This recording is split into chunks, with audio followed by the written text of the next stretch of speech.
Time to get started. My name is Charlene Lowe. I'm the program director at Hollyhock. It's a pleasure to welcome you all here this evening for our third annual evening with Dr. Gabor Maté and Daniel Maté.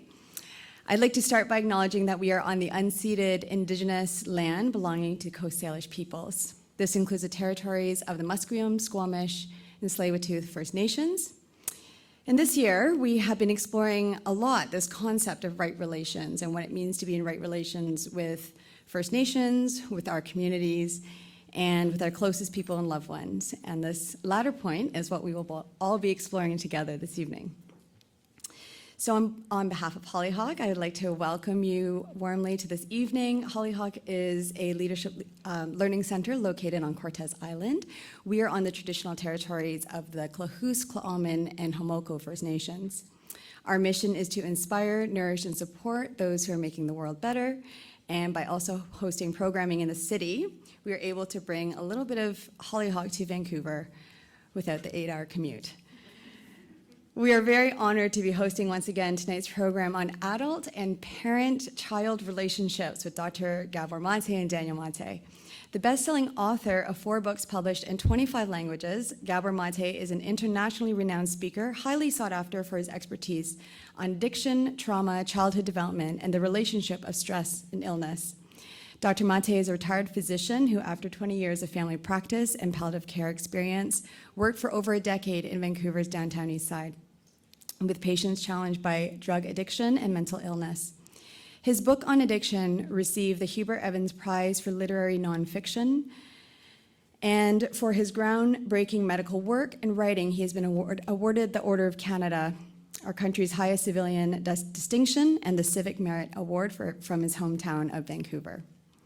Daniel Maté is an acclaimed musical theater songwriter who received the $100,000 Kleben Prize for Most Promising Lyricist in American Musical Theater.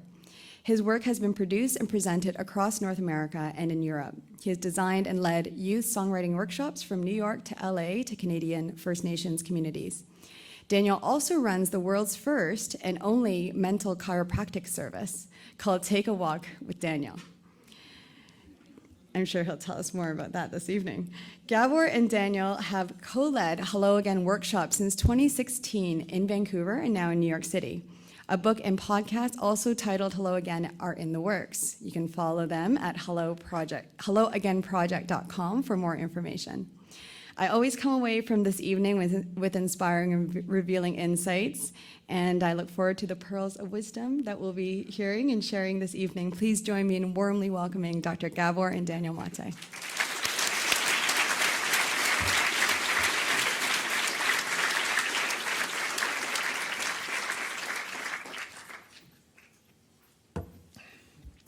I'm going first this year.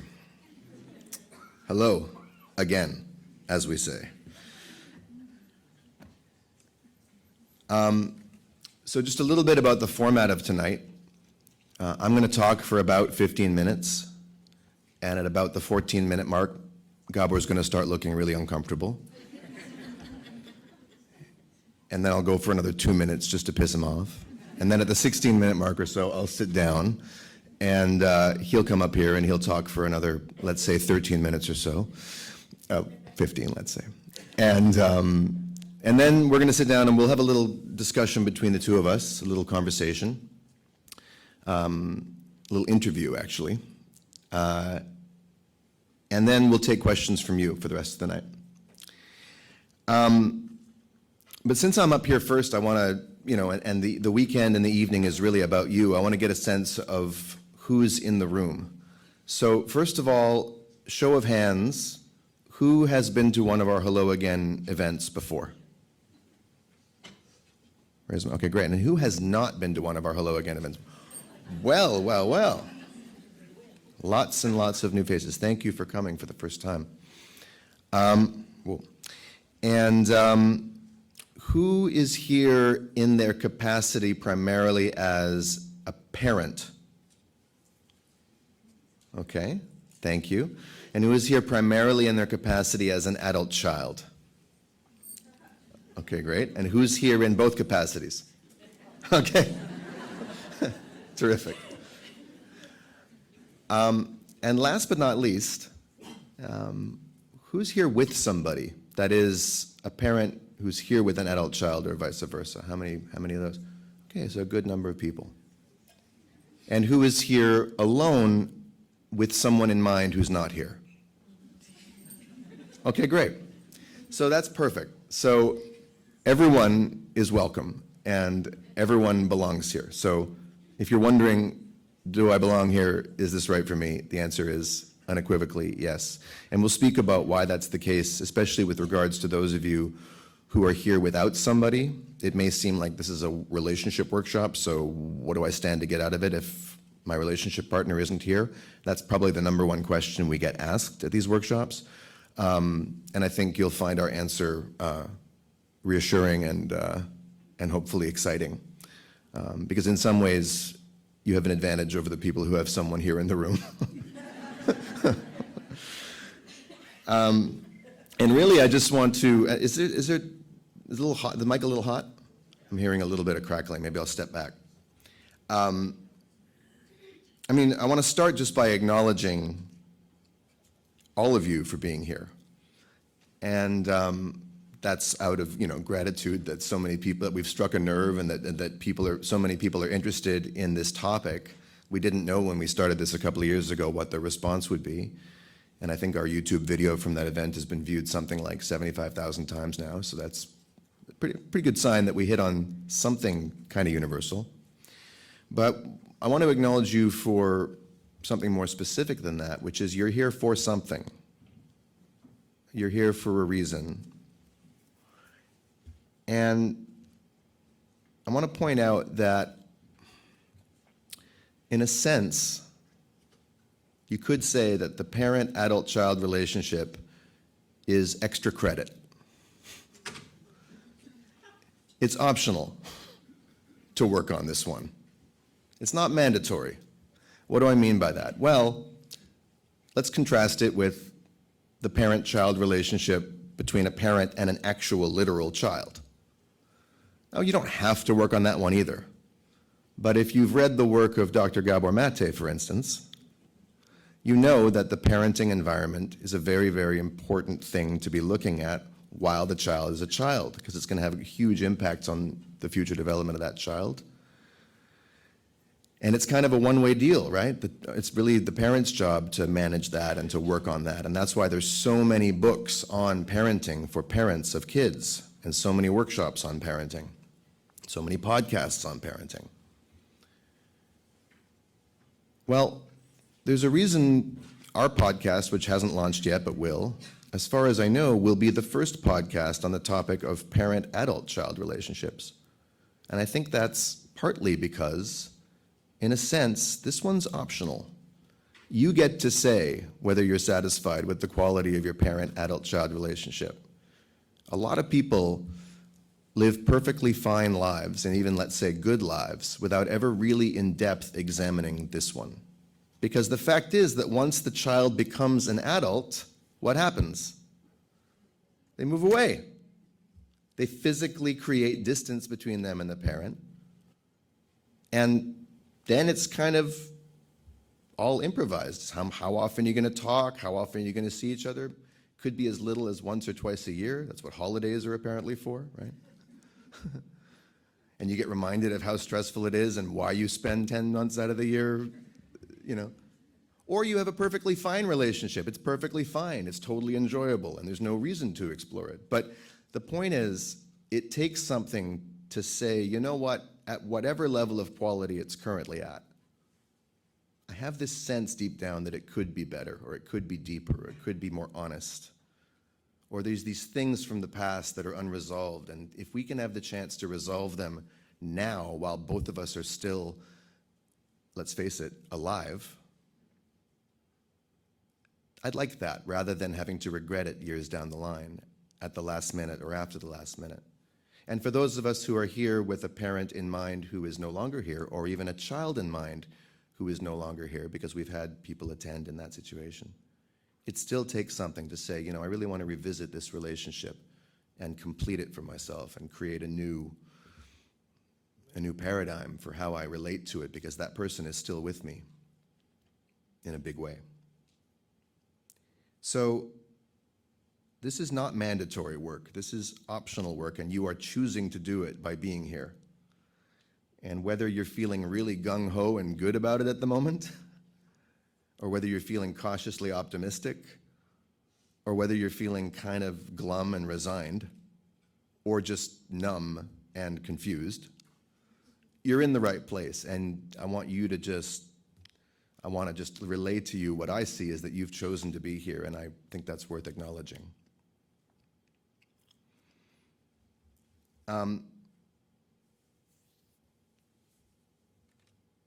So what do I want to say tonight? I didn't really prepare anything too strictly, but I have some notes. I want to read you a quote from one of my favorite gurus. My dad has his gurus, Johnny Cash, Eckhart Tolle, and so on and so forth. This is Joni Mitchell, who's a real inspiration to me. And in 1978, when she was about 8 years younger than I am now, she gave an interview to Rolling Stone magazine. And she was talking about relationship issues, like love relationship issues, which a lot of her songs and albums are about. She said, "It's something still that I hate to say I'm working on, because the idea of work implies effort, and effort implies you'll never get there. But it's something I'm noticing." And I was really struck by that, because I think sometimes we can come into a workshop like this, or some of us who are in like the personal development world a lot, or the spiritual world, or even people who are just used to working really hard in relationships, can approach a moment like this when we're going to dive in together into an inquiry about an important and sometimes difficult relationship, with the thought that, okay, great, I got to work on this. I'm going to do the work. I'm going to work really hard. Let's get to it.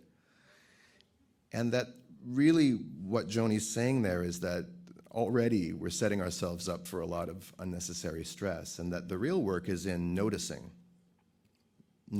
that which we haven't noticed before.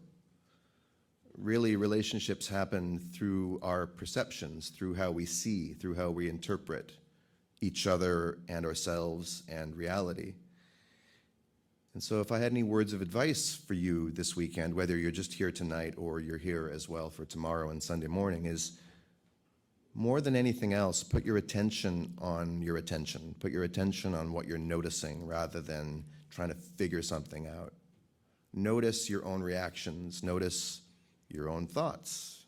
Notice your own worries.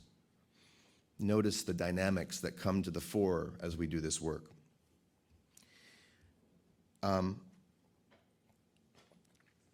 I've been in Vancouver for less than a week. I flew in from New York on Saturday night, and I've been noticing a lot of things since I got here about my relationship with my parents. As always happens every single time we set out to do this work, stuff comes up. This time it wasn't a big fight in the car on the way down. It started the morning after I landed. And I'm not going to get into all the details because they actually don't really matter. But what have I been noticing? Well, I've been noticing that my parents still trigger the shit out of me. Actually, I wish they triggered the shit out of me, because then I wouldn't have the shit in me anymore.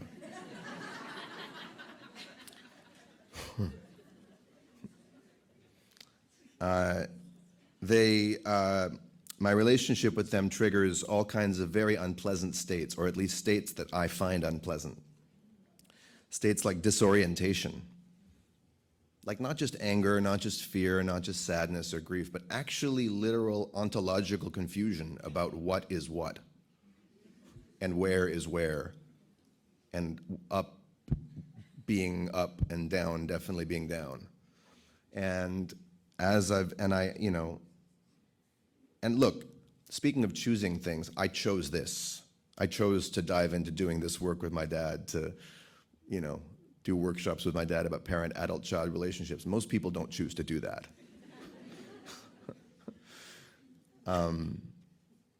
So in a sense, it's not like I'm not complaining at all, but I am saying that having made that choice, there's some stuff for me to deal with every time I approach this stage. And it's kind of psychedelic. It's like I get in the presence of these two people, and all of a sudden, the world is very swirly. And I experience the kind of confusion that I don't associate with being a successful 43-year-old, talented, self-confident man, which is how I'd like to think of myself most of the time. So I get thrown back into states that remind me of times that I'd rather not be reminded of, but I'm being reminded of them. I've also been noticing how hard I work in this relationship, and noticing that there's a part of me that wants to justify that and complain to them and say, why are you making me work so hard? And some other part of me that says, well, maybe they're not making me work so hard. Maybe I don't have to work quite so hard if I could find another way to respond to the stimuli that come at me.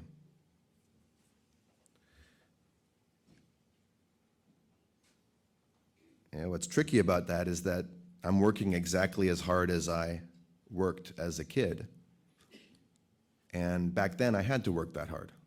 I didn't have a choice in the matter. Working hard to be seen, to be heard, to be understood, to establish for myself a ground of reality that seemed to be missing, a ground of stable reality that seemed to be missing in the home around me. So to take the memo that in fact I'm no longer that age is still difficult when my nervous system acts up and I get into that state. I think we all have some experience with that, where all of a sudden a program kicks in and it's like I said, let's do the time warp again.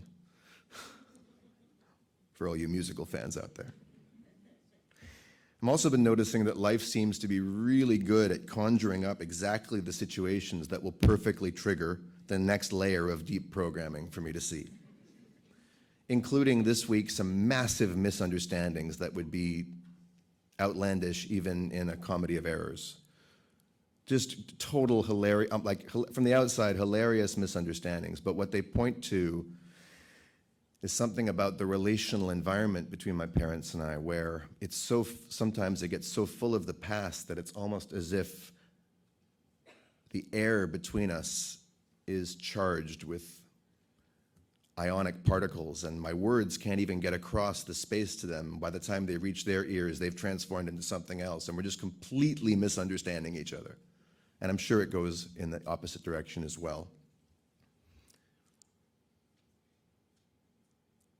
I've also noticed that I seem to have the ability to injure my parents, and that's something that has been difficult for me to come to terms with. Because when I see my parents acting wounded around me, or recoiling sometimes even physically at my tone or at my words, my first reaction is not sympathy or empathy or even guilt or remorse. It's contempt. It's like, who are you to be injured by me? Now that also is a memory. That's also a very old thing. Because I think, I can't prove it. I don't remember it very clearly, but I believe that in my childhood there was a fair amount of being made to feel as if I was the cause of their upsets. And that contempt, that almost even that hatred as a defense against that imposition was actually totally appropriate. It was an appropriate defense for a little kid. But I don't like the feeling of that now.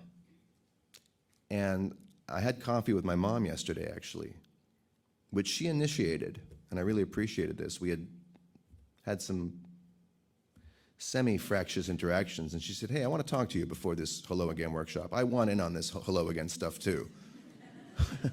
It's not all about you and your dad. And we sat down, and she told me a story that I'd forgotten about. I'd sort of pushed out of my memory. And it's not from my childhood, it's from 8 years ago in New York City, when apparently, and I don't remember what triggered this or why, but I laid my hands on her on a subway platform. I pushed her. I pushed my own mother out of anger. Now probably, if I extrapolate, if I think, well, what would have had me do that? I was probably feeling stressed out, and maybe she was getting in my face, quote unquote, and I was feeling, and something in me snapped. And my mom told me this, and she told me that ever since then, some part of her has been afraid of me. And this time there was no contempt from me. I was like, yeah, that makes sense. I can see you being afraid of me if I pushed you. And then the second reaction is, wow, that sucks. That I even would have a physically aggressive response to anyone in my family or to any person in my life. And the reason it really hit home is that a week ago tonight, I was out for dinner with my girlfriend in Brooklyn. And there was a table between us, so there was no pushing. But there was one moment where something happened, and all of a sudden she recoiled in shock. I said, what happened? She said, a look just flashed across your face. I said, what look? She said, it was a look of hatred, and it was just a look of death. And she's not the first woman to tell me that. That when I feel cornered or interrupted or whatever it is, something happens. Well, so my mom letting me know that this behavior from me, this reaction from me, I can have all the compassion for it in the world that I want, Gabor Maté style. I'm sure I had very good reason in my childhood to develop that kind of hair trigger response. But as an old Canadian pop song went back in the 90s that no one probably remembers, By the Pursuit of Happiness, I'm an adult now. You remember that band? Is that Mo Berg? Yeah. I'm an adult now, and I'm trying to have adult relationships, and it's just not okay with me that that's part of my repertoire. Functionally, it's okay with me in the sense of being able to accept myself, but I don't want to perpetuate that. So somehow hearing that from my mom really drove home for me, wow, there's something to attend to here. And if my relationship with her is at the source of that, I really want to get to the source of it. So she's doing me a favor my parents are doing me a favor, in other words, by triggering all of these old responses, because it really gives me a chance to go to the scene of the crime, get back to the source of all of these things, and hopefully pluck them up by the roots, if I can just do what Joni Mitchell said and notice enough in the right spirit. And I think that's where I'm going to leave off for now, and turn you over to the good doctor. So more to come. Thank you very much.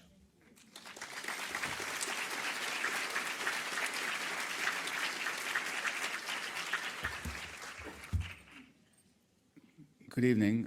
I completely agree with everything Daniel said.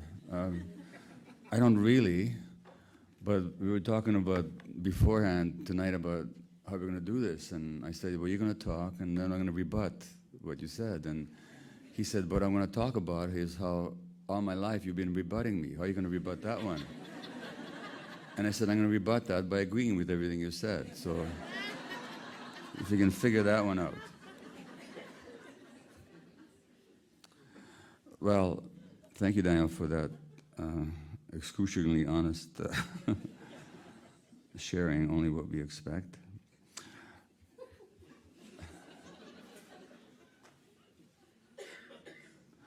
I'm going to begin with a few quotes. Well, what you said about your girlfriend recoiling and your parents being afraid of you, there's something with human beings, and this is pointed out by a great psychologist, researcher called Stephen Porges, who talks about human beings have a neural expectancy to be attuned with, to be met, to be responded to be understood, to be seen. When he says neural expectancy, he says our nervous system expects that. And when we don't get it, it feels like an assault. And even on a simple level of going into a grocery store and you're going to buy some simple object, a pack of chewing gum, and you say hello in a friendly way to the checkout person, but they're grumpy that day. Who knows why they're grumpy? So they barely grunt at you, they barely look at you, or they don't answer you, they just take the money and hand you the object. You feel assaulted. It's not that you're being assaulted. It's just that as a human being, your nervous system has that expectancy. And as much as that's the expectation and the orientation of the small child. I mean, small children have this no expectancy of being seen and met and understood and attuned with. So does the parent. So it's very disorienting for parents when even a young child, even an infant, or perhaps even especially an infant, doesn't respond to them the way we expect to be responded to. So you have all this love, and you have all this concern, and you have all this giving that you want to provide, and all this nourishing that you're going to offer. But this child just doesn't respond the way you expect you. You were oriented to expect. And that's disorienting for the parent as well. And it's still disorienting in the adult-child-parent relationship when that happens. So it happened this week between us. I mean, we're all improving. The first time we did this, is it 2 years ago now here? We had a huge fight on the car on the way down. Next year we were much wiser. We came in separate cars. You know, tonight we actually came in the same car and we did not have a fight. You know, so this work obviously is starting to teach us something. This is the 4th time we'll have done this workshop, and we just did agree to write a book about it just a month ago. But it's still very much a work in progress, at least in our family it is. And I want to quote you a guy I know, some of you will remember him. His name is Bob Boston, and he's a folk singer, and he used to belong to a group called String Band back in 70s, 60s and 70s, and Bob lives on Gabriel Island right now, and he had a concert recently, kind of a farewell concert. But he wrote a book about his father, his relationship with his father, which I read, and I extracted this quote from it. And Bob writes, "It struck me that everything we know about our fathers amounts to a fraction of what we don't and never will." And you could generalize that, I think, not just to fathers, but our parents. And this upset that happened earlier this week, I just thought, if this guy could actually see who he's talking to, if he wasn't looking at us through the screen or through the template, a very legitimate template, by the way, given his childhood experience. But if he stopped looking at us through that childhood template, where yes, the world was topsy-turvy and reality was being turned on all the time, and it was confusing and it was bewildering. But that was because of our own confusion. And we're not those people anymore. I mean, for me, I'm the last person in the world, given the work that I've done and what I've written and what I teach. I'm the last person in the world to deny a child's experience and to know the parent's responsibility for that experience. Although I think, as Daniel would say, and probably will say, is that I may very accurately describe the parent's shortcomings or mistakes or stresses or traumas, but you still don't know the child's experience, which is probably true. So I don't know what your experience of us is, but I'm just telling you that there's just so much. I just wish I just wish that you would know about us so much that you seem not to. And I think that's a wish I think a lot of parents had. I mean, if you only know that, yeah, all the time that I yelled at you and or didn't play with you the way you should have been played with, I also stayed up with you all night when you were sick and I didn't sleep a wink. And all those moments that you shouldn't really know about, because you know it's not like you owe me anything because of that. That's just what the parent does. But maybe it's just this fantasy that maybe if you did know all that, you might see us differently and you might not be as upset by your perceptions of what goes on. So that's the one quote that came to me. Another is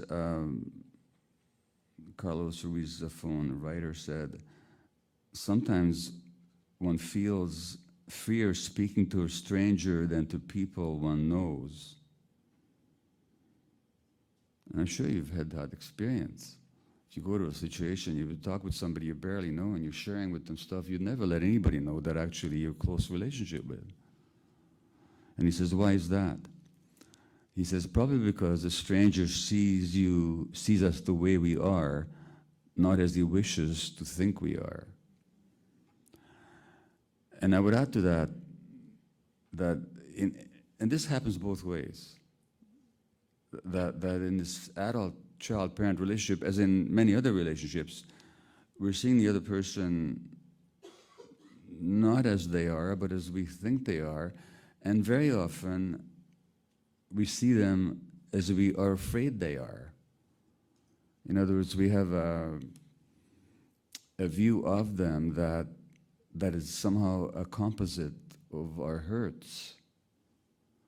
And then we think that they're the ones doing that to us. And from that point of view, it's easy to be hurt again and again and again and again. Because it doesn't matter what actually happens. And this happens between Daniel and I. That he'll say something and there'll be an assumption in my mind about who's saying it with what intent or who even he thinks I am at that moment.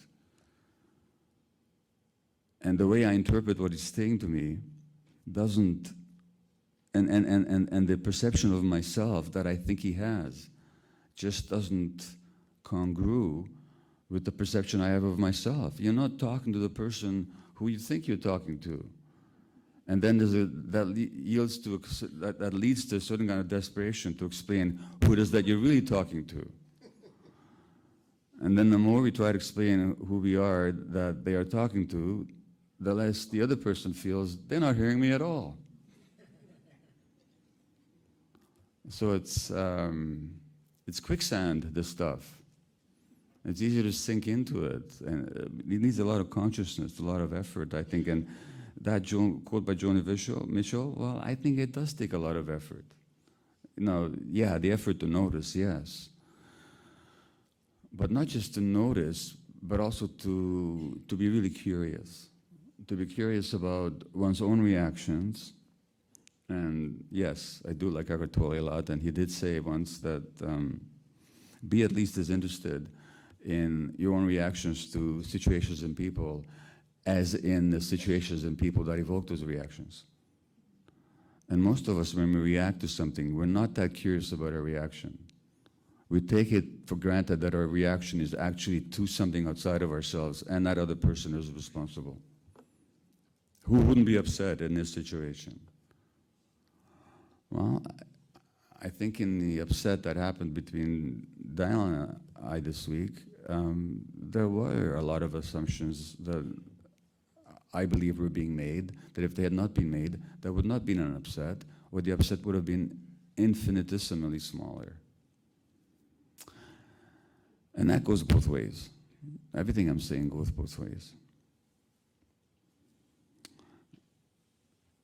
There's a final quote that my mind wanders to, which is by the the Italian writer Ferrante. Now, what is her first name? Elena Ferrante, who wrote these very wildly successful quartet of books, tetralogy, called the Neapolitan tetralogy. And with the Neapolitan Quartet. And in one of these volumes she writes, "Is it possible that our parents never die, that every child inevitably conceals them in himself or herself?" And yeah, it's not only possible, it's also almost inevitable. And it's very difficult to get the parent out of us. I mean, my mother shows up all the time in my relationship with my wife. And I'm sure she shows up also in my relationship to my children as well. And the contempt that Daniel was talking about, I remember feeling that for my father. And I remember feeling the contempt precisely because I felt he wasn't strong enough to stand up for himself.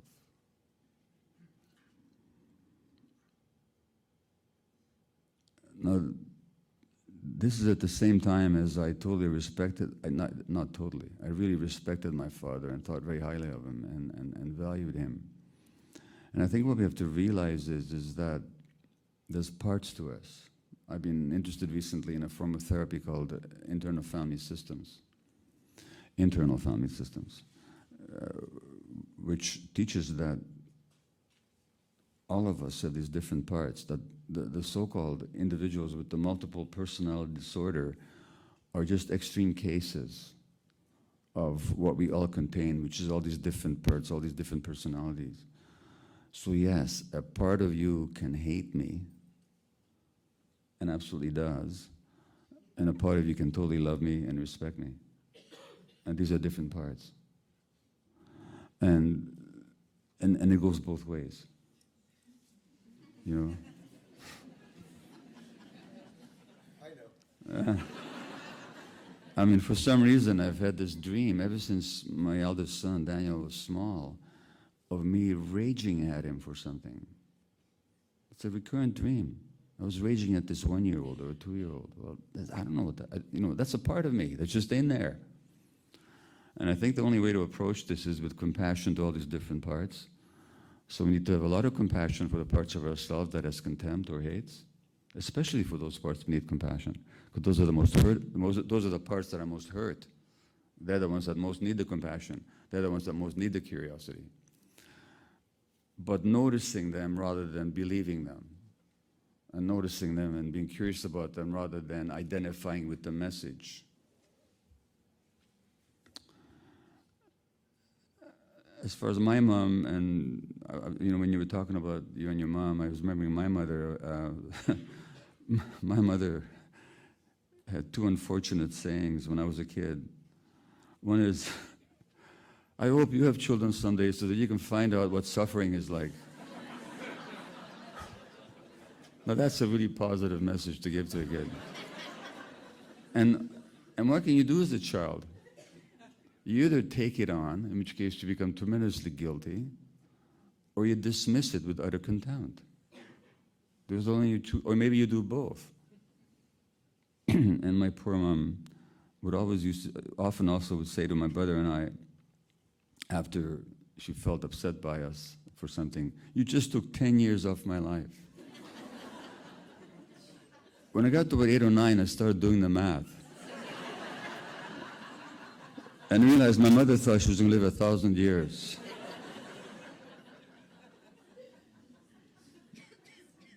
So yeah, we parents do say a lot of stupid things, and all that has an impact. And the real question is, and tonight is not about giving a whole lot of answers. In fact, not even tomorrow or Sunday morning will be about giving a whole lot of answers. It's about helping you work out your way through this minefield. So tonight is about just surveying the territory and talking about it and just getting an overview of it. So I'll stop here myself, and now Daniel and I will kind of interview each other, I think. Interrogate, perhaps, is the better word to use. And then we'll take questions from you. Thank you.